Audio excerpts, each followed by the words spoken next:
Yeah,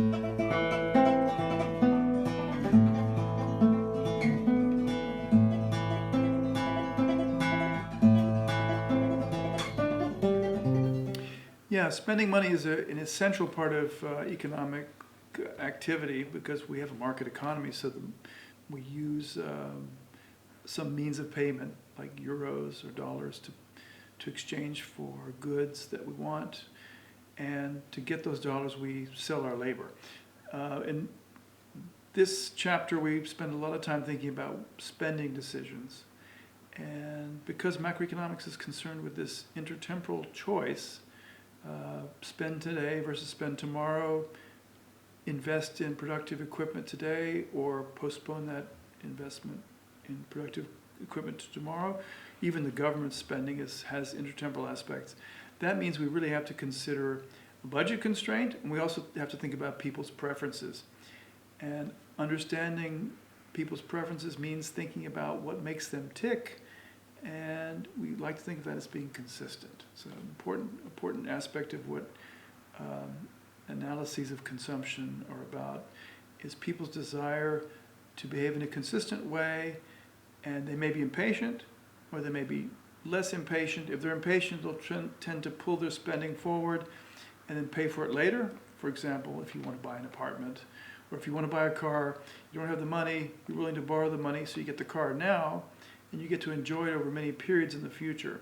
So that's kind of a very, very important aspect of what we think about in economics. And being able to afford that car is something that the lender would like to believe, but also the consumer wants to kind of understand that having that car today is not free. You're going to have to pay for it in the future, and that means you're going to restrict your consumption in the future. So you would only do this if you could afford it, meaning in your lifetime income would be sufficient to pay for these big ticket items.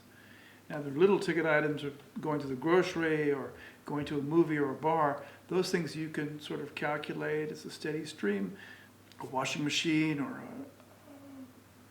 a car, those are bigger ticket items, and we think that if you buy one, you don't have to buy one in the next period. You're going to enjoy the services of that good over time. So these kind of aspects mean that people plan their horizons, and if they're rational, if they're half rational, they're going to think about the future, and their expectations of the future matter.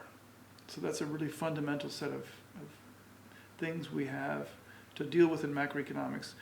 We try to reduce those to two ideas. One is the budget constraint on the one hand, and the other is people's preferences on the other hand.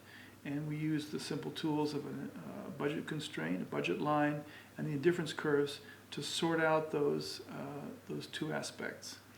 And thinking about the indifference curves, the steepness of those indifference curves are kind of like thinking about, in a way, your impatience, your willingness to pull consumption into the present as opposed to postponing it into the future. Given your impatience, given your preferences, and people, impatience is just one aspect. Some people may be very, very convinced that the best thing for them is to have the same amount of consumption in every period. That's also kind of a very extreme form of preferences. Given those, we can think about what people do with their lifetime income. The lifetime income is an indicator developed by Milton Friedman and Franco Modigliani as a way of gauging what people can afford over their lifetime. And given their impatience or patience, they might want to spend more or less in earlier or later periods of life, but overall it has to be in the cards. So if you're going to buy an expensive car, you better earn a lot of money in the future. That's what the consumer behavior and intertemporal budget constraints interacting with people's preferences is all about.